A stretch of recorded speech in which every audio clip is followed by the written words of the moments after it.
ಒಂದು ಕಡೆ ಕಾಂಗ್ರೆಸ್ ಪಾಳೆಯದಲ್ಲಿ ಪಟ್ಟದಾಟದ ಪಾಲಿಟಿಕ್ಸ್ ಜೋರಾಗಿ ನಡೀತಾ ಇದೆ. ಮತ್ತೊಂದು ಕಡೆ ಡಿಸಿಎಂ ಡಿಕೆ ಶಿವಕುಮಾರ್ ಅವರು ದೇವರ ಮೊರೆ ಹೋಗ್ತಿದ್ದಾರೆ. ಉತ್ತರ ಕನ್ನಡದಲ್ಲಿ ಶಕ್ತಿ ದೇವತೆಯ ಮೊರೆ ಹೋದ ಡಿಕೆ. ಶಕ್ತಿ ದೇವತೆ ಜಗದೀಶ್ವರಿ ದೇವಸ್ಥಾನಕ್ಕಿಂದು ಡಿಕೆ ಶಿವಕುಮಾರ್ ಅವರು ಭೇಟಿಯನ್ನ ಕೊಡ್ತಾರೆ. ಅಂಕೋಲ ತಾಲೂಕಿನ ಆಂದ್ಲೆ ಗ್ರಾಮದಲ್ಲಿನ ದೇಗುಲ ಇದು. ದೇವಿಗೆ ವಿಶೇಷ ಪೂಜೆಯನ್ನ ಸಲ್ಲಿಸಲಿದ್ದಾರೆ ಡಿಸಿಎಂ ಡಿಕೆ. ಜ್ಯೋತಿಷಿಯೊಬ್ಬರ ಸಲಹೆಯ ಮೇರೆಗೆ ಡಿಸಿಎಂ ಡಿಕೆ ಶಿವಕುಮಾರ್ ಅವರು ದೇವಿಯ ಪೂಜೆಯಲ್ಲಿ ಪಾಲ್ಗೊಳ್ತಾ ಇರೋದು. ಜಗದೀಶ್ವರಿ ಸಾನ್ನಿಧ್ಯದಲ್ಲಿ ಡಿಕೆ 2 ಗಂಟೆಗಳ ಕಾಲ ಪೂಜೆಯನ್ನು ನೆರವೇರಿಸ್ತಾರೆ. ಇಷ್ಟಾರ್ಥ ವಿಚಾರಕ್ಕೆ ಸಂಬಂಧಪಟ್ಟಂತೆ ಪ್ರಶ್ನೆಯನ್ನ ಕೇಳುವ ಪ್ರತೀತಿ ಈ ದೇಗುಲದಲ್ಲಿದೆ.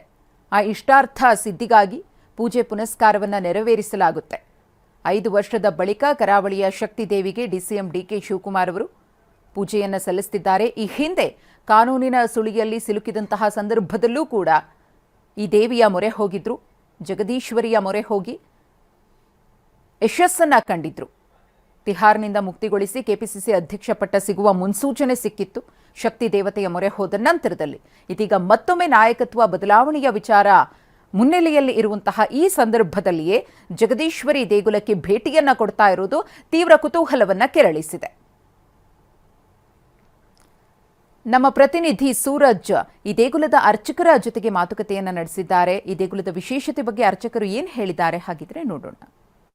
ಸರ್, ಈಗ ದೇವಿಯ ಸಾನ್ನಿಧ್ಯಕ್ಕೆ ಡಿ ಕೆ ಶಿವಕುಮಾರ್ ಅವರು ಈ ಹಿಂದೆಯೂ ಸಹಿತ ಬಂದಿದ್ರು ಅಂತ ಸಹಿತ ಹೇಳಲಾಗ್ತಾ ಇದೆ. ಇವತ್ತು ಸಹಿತ ಬರ್ತಾ ಇದ್ದಾರೆ. ಏನು ಸರ್, ಈ ಹಿಂದೆ ಯಾವಾಗ ಬಂದಿದ್ರು ಮತ್ತು ದೇವಿಯ ವಿಶೇಷತೆ ಏನು? ಈಗ ಅವರು 5 ವರ್ಷದ ಹಿಂದೆ ಬಂದಿದ್ದಾರೆ. 5 ವರ್ಷಕ್ಕಿಂತ ಹಿಂದೆ ಅವ್ರ ಮನೆಯವರ, ಅವ್ರ ತಾಯಿಯವರ, ತಂಗಿಯವರೆಲ್ಲ ಬಂದಿದ್ದಾರೆ. ಮತ್ತು ಅವರ ಆಪ್ತರ ಎಲ್ಲ ಬಂದು ನಡ್ಕೊಳ್ತಾ ಇದ್ದಾರೆ ತಾಯಿಗೆ. ಇದ್ರ ಮೇಲಿಂದ ಅವರು ಎಲ್ಲರೂ ಸಾಹೇಬರಿಗೆ ಹೇಳಿ ಸಾಹೇಬರಿಗೆ ಎಲ್ಲ ಬಂದು ಅದರ ಏನೇನು ಅದರ ಕಡೆಯಿಂದ ತಾಯಿ ಕಡೆಯಿಂದ ಇದಾಗಬೇಕು ಅದನ್ನೆಲ್ಲ ತಗೊಳ್ತಾ ಇದ್ದಾರೆ ಅವರು ಆ ಥರ. ಅಂದರೆ ಈ ಹಿಂದೆ 2019ರಲ್ಲಿ ಅವರು ತಿಹಾರ್ ಜೈಲಿಗೆಲ್ಲ ಹೋದಾಗ ಬಹಳಷ್ಟು ಸಂಕಷ್ಟದಲ್ಲಿದ್ದ ಸಂದರ್ಭದಲ್ಲಿ ತಾಯಿಯ ಸಾನ್ನಿಧ್ಯಕ್ಕೆ ಬಂದು ಕೋರಿಕೆಗಳನ್ನು ಇಟ್ಟಿದ್ರು. ಆ ಸಂದರ್ಭದಲ್ಲಿ ತಾಯಿ ಕೋರಿಕೆಯನ್ನು ಈಡೇರಿಸಿದಾಳೆ ಅಂತ ಹೇಳಲಾಗ್ತಾ ಇದೆ. ಅದು ಆ ಸಂದರ್ಭದಲ್ಲಿ ಪೂಜೆ ಎಲ್ಲ ಮಾಡಿದ್ರು, ಯಾರ್ಯಾರು ಬಂದಿದ್ರು, ಏನೆಲ್ಲ ಆಗಿತ್ತು ಸರ್ ಆವಾಗ ಅವರ ಆಪ್ತರು ಬಂದು ಕೇಳಿದರು. ಮತ್ತು ಅವ್ರಿಗೆ ಸಂಬಂಧಪಟ್ಟಂಥವರೆಲ್ಲ ಕೇಳಿದರು. ಅವರಿಗೆ ಅವಾಗ ತಾಯಿ ಪ್ರಸಾದ ಕೊಟ್ಟಿತ್ತು ಮತ್ತು ಮಾತು ಹೇಳಿದ್ದೆಲ್ಲ ಏನಂತೇಳಿ ನಮಗದು ಏನು ಸೂಚನೆ ಆಗ್ತದೆ ಅದನ್ನೆಲ್ಲ ಹೇಳಿದ್ವಿ ಅವರಿಗೆ. ಅದೇ ಪ್ರಕಾರವಾಗಿ ಅವರಿಗೆ ಆ ಕೆಲಸಗಳೆಲ್ಲ ಆಗಿದೆ. ಹಾಗೆ ಅವ್ರಿಗೆ ಅದಾದಮೇಲೆ ಆ ತಾಯಿ ಮೇಲೆ ಅಷ್ಟು ನಂಬಿಕೆ ಇದೆ. ಅದಕ್ಕಾಗಿ ಅವರು ಬಂದು ಏನು ಮಾಡ್ತಿದ್ದಾರೆ, ಏನು ಇಷ್ಟ ಆಗ್ತದೆ ಅದನ್ನು ಕೇಳ್ತಾರೆ. ಆದರೆ ಆಗ್ತದೆ ಹೇಳ್ತದೆ, ಆಗದೆ ಆಗೋದಿಲ್ಲ ಹೇಳ್ತದೆ, ಹೇಳಿಬಿಡ್ತದೆ ತಾಯಿ. ಅದ್ರ ಬಗ್ಗೆ ಮತ್ತೆ ಮಾತಿಲ್ಲ.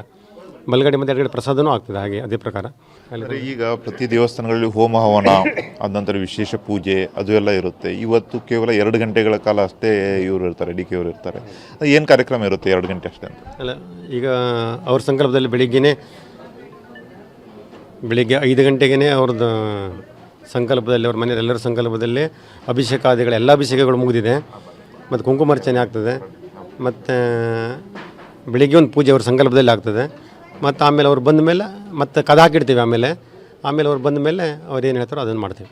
ಇದಾಗಿತ್ತು ಅರ್ಚಕರ ಮಾತು. ಕ್ಯಾಮ್ರಾಮನ್ ಮಂಜುನಾಥ್ ಜೊತೆ ಸೂರಜ್ ಉತ್ತೂರೆ, TV9 ಉತ್ತರ ಕನ್ನಡ.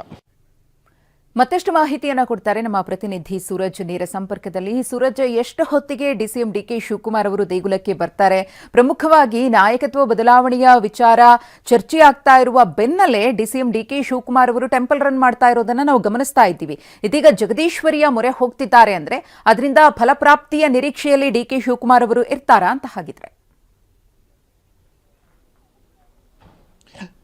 ಖಂಡಿತ ಮಧುಶ್ರೀ, ಏನಂದರೆ ಈಗಾಗಲೇ ರಾಜ್ಯದಲ್ಲಿ CM ಬದಲಾವಣೆಯ ಚರ್ಚೆ ಆಗುತ್ತಿರುವ ಬೆನ್ನಲ್ಲೇ ಡಿ ಕೆ ಶಿವಕುಮಾರ್ ಅವರು ಅರಬ್ಬಿ ಸಮುದ್ರದ ಕಡಲ ತೀರದಲ್ಲಿರುವಂಥ ಶಕ್ತಿ ದೇವತೆಗೆ ಇವತ್ತು ವಿಶೇಷ ಪೂಜೆ ಸಲ್ಲಿಸಿ ತಮ್ಮ ಇಷ್ಟಾರ್ಥ ಸಿದ್ಧಿಗಾಗಿ ಇವತ್ತು ಬರ್ತಾ ಇದ್ದಾರೆ. ಪ್ರಮುಖವಾಗಿ ಈ ಹಿಂದೆ ಡಿ ಕೆ ಶಿವಕುಮಾರ್ ಅವರು ಯಾವೆಲ್ಲ ಸಮಸ್ಯೆಗಳಿಗೆ ಈಡಾಗಿದ್ರು ಅದರಲ್ಲಿ ಪ್ರಮುಖವಾಗಿ ತಿಹಾರ್ ಜೈಲು ಮತ್ತು ಅದಾದ ನಂತರ KPCC ಪಟ್ಟ ಅಧ್ಯಕ್ಷ ಒಲಿಯುವ ಮುನ್ನ ಅವರಿಗೆ ಆಗಿರುವಂತಹ ಕೆಲವು ತೊಡಕುಗಳು, ಅವೆಲ್ಲ ತೊಡಕುಗಳ ಸಂದರ್ಭದಲ್ಲಿ ಡಿ ಕೆ ಶಿವಕುಮಾರ್ ಅವರು ಈ ದೇವಿಯ ಸಾನ್ನಿಧ್ಯದಲ್ಲಿ ಬಂದ್ಬಿಟ್ಟು ಕೆಲವು ಬೇಡಿಕೆಗಳನ್ನ ಇಟ್ಟಿದ್ರು. ಆ ಬೇಡಿಕೆಗಳನ್ನ ಇಟ್ಟ ಸಂದರ್ಭದಲ್ಲಿ ದೇವಿ ಎಲ್ಲವೂ ಸಹಿತ ಪರಿಹರಿಸ್ತೀನಿ, ಆದ್ರೆ ಕೆಲವು ತೊಡಕುಗಳಿದಾವೆ, ಅದನ್ನು ನೀವೇ ಎದುರಿಸಬೇಕು ಅಂತ ಸಹಿತ ದೇವಿ ನೇರವಾಗಿ ಡಿ ಕೆ ಶಿವಕುಮಾರ್ ಅವರಿಗೆ ಅರ್ಚಕರ ಮೂಲಕ ಹೇಳಿದ್ಲು ಅಂತ ಇಲ್ಲಿರುವಂತಹ ಅರ್ಚಕರು ಹೇಳ್ತಾ ಇದ್ದಾರೆ. ಹಾಗಾಗಿ ಈಗ ಮತ್ತೆ ಸಿಎಂ ಬದಲಾವಣೆ ಚರ್ಚೆ ಆಗುತ್ತಿರುವ ಬೆನ್ನಲ್ಲೇ ಈಗಾಗಲೇ ಬಹಳಷ್ಟು ರಾಜ್ಯ ರಾಜಕೀಯದಲ್ಲಿ ಬೆಳವಣಿಗೆಗಳು ಆಗ್ತಾ ಇದೆ. ಈ ಎಲ್ಲಾ ಬೆಳವಣಿಗೆಯ ಸಂದರ್ಭದಲ್ಲಿ ಡಿ ಕೆ ಶಿವಕುಮಾರ್ ಅವರು ಬೆಳಗಾವಿಯ ಚಳಿಗಾಲದ ಅಧಿವೇಶನದಲ್ಲಿ ಇದ್ರೂ ಸಹಿತ ಕೇವಲ 2 ಗಂಟೆಗಳ ಕಾಲ ದೇವಿಯ ದರ್ಶನಕ್ಕೆ ಬರಬೇಕು ಅನ್ನೋ ನಿಟ್ಟಿನಲ್ಲಿ ಸಮಯ ತೆಗೆದುಕೊಂಡು ಬರ್ತಾ ಇದ್ದಾರೆ. ನೀವು ದೃಶ್ಯದಲ್ಲಿ ನೋಡಬಹುದು, ಈಗಾಗಲೇ ಇದು ಉತ್ತರ ಕನ್ನಡ ಜಿಲ್ಲೆಯ ಅಂಕೋಲ ತಾಲೂಕಿನ ಆನ್ಲೆ ಗ್ರಾಮದಲ್ಲಿರುವಂತಹ ದೇವಸ್ಥಾನ ಬಹಳಷ್ಟು ಚಿಕ್ಕ ದೇವಸ್ಥಾನ ಅಂತಾನೆ ಹೇಳ್ಬೋದಾಗಿದೆ. ಯಾಕಂದ್ರೆ ವಿಶೇಷವಾಗಿ ಜನಪ್ರತಿನಿಧಿಗಳು ಮತ್ತೆ ಬೇರೆ ಬೇರೆ ದೊಡ್ಡ ದೊಡ್ಡ ಅಧಿಕಾರಿಗಳು ಬರುವಂತಹ ಈ ದೇವಸ್ಥಾನ ಆಗಿದ್ರು ಸಹಿತ ಈ ದೇವಸ್ಥಾನ ಬಹಳಷ್ಟು ಚಿಕ್ಕದಾದ ದೇವಸ್ಥಾನ. ಈ ದೇವಸ್ಥಾನ ಕಳೆದ 12-13 ವರ್ಷಗಳ ಹಿಂದಷ್ಟೇ ಪ್ರತಿಷ್ಠಾಪನೆ ಮಾಡಲಾಗಿದೆ.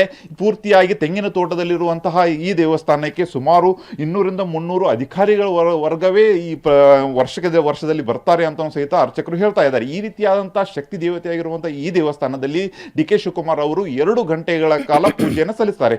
1 ಗಂಟೆಗಳ ಕಾಲ ದೇವಿಯ ಅಲಂಕಾರ ಆಗಿದ್ದರೆ, ಅದಾದ ನಂತರ ಅರ್ಧ ಗಂಟೆಗಳ ಕಾಲ ದೇವಿಗೆ ಬೇಡಿಕೆ ಇಡುವುದು, ಯಾವೆಲ್ಲ ತಮ್ಮ ಅಂದ್ರೆ ಡಿ ಕೆ ಶಿವಕುಮಾರ್ ಅವರು ತಮ್ಮ ಕೋರಿಕೆಗಳನ್ನ ಇಡ್ತಾರೆ. ಈ ರೀತಿ ಅಂತ ಆಗುತ್ತಾ ಇಲ್ವಾ, ಆದ್ರೆ ಯಾವಾಗ ಆಗಬಹುದು, ದಿನಾಂಕ ಸಮೇತ ದೇವಿ ಭಕ್ತರಿಗೆ ತಮ್ಮ ಮುನ್ಸೂಚನೆ ಕೊಡುವಂತಹ ಪ್ರಸಿದ್ಧಿಯನ್ನು ಪಡೆದಿರುವಂತಹ ದೇವಿ ಜಗದೀಶ್ವರಿ ಆಗಿರುವುದರಿಂದ ಇವತ್ತು ಡಿ ಕೆ ಶಿವಕುಮಾರ್ ಅವರು ಬಂದುಬಿಟ್ಟು ತಮ್ಮ ಕೋರಿಕೆಗಳನ್ನು ಇಡುವಂತಹ ಸಾಧ್ಯತೆ ಇದೆ ಅಂತಲೂ ಸಹಿತ ಅರ್ಚಕರು ಹೇಳ್ತಾ ಇದ್ದಾರೆ. ಹಾಗಾಗಿ ಕೇವಲ 3 ಜನ ಮಾತ್ರ ಸುಮಾರು ಒಂದು ಅರ್ಧ ಗಂಟೆಗಳ ಕಾಲ ದೇವಸ್ಥಾನದ ಡೋರನ್ನು ಕ್ಲೋಸ್ ಮಾಡಿಬಿಟ್ಟು ತಮ್ಮ ಕೋರಿಕೆಯನ್ನು ಕೇಳುವುದಕ್ಕೆ ಅವಕಾಶವನ್ನು ಅರ್ಚಕರು ಮಾಡಿಕೊಟ್ಟಿದ್ದಾರೆ ಅಂತಲೂ ಸಹಿತ ಅರ್ಚಕರು ಹೇಳ್ತಾ ಇದ್ದಾರೆ. ಅಂದ್ರೆ ಮೂರು ಜನ ಅವರ ಆಪ್ತರು ಈ ರೀತಿಯಾಗಿ ಡಿ ಕೆ ಶಿವಕುಮಾರ್ ಅವರು ಈ ಅರಬ್ಬಿ ಸಮುದ್ರದ ಕಡಲ ತೀರದಲ್ಲಿರುವಂತಹ ಶಕ್ತಿ ದೇವಿಗೆ ಬಂದ್ಬಿಟ್ಟು ಈ ಸಿಎಂ ಬದಲಾವಣೆಯ ಚರ್ಚೆ ಆಗುತ್ತಿರುವ ಬೆನ್ನಲ್ಲೇ ತಮ್ಮ ಕೋರಿಕೆಯನ್ನು ಇಡಲಿಕ್ಕೆ ಮುಂದಾಗಿದ್ದಾರೆ ಅಂತ ಹೇಳ್ಬಹುದಾಗಿದೆ. ಧನ್ಯವಾದ ಸೂರಜ್, ತಮ್ಮ ಮಾಹಿತಿಗಾಗಿ.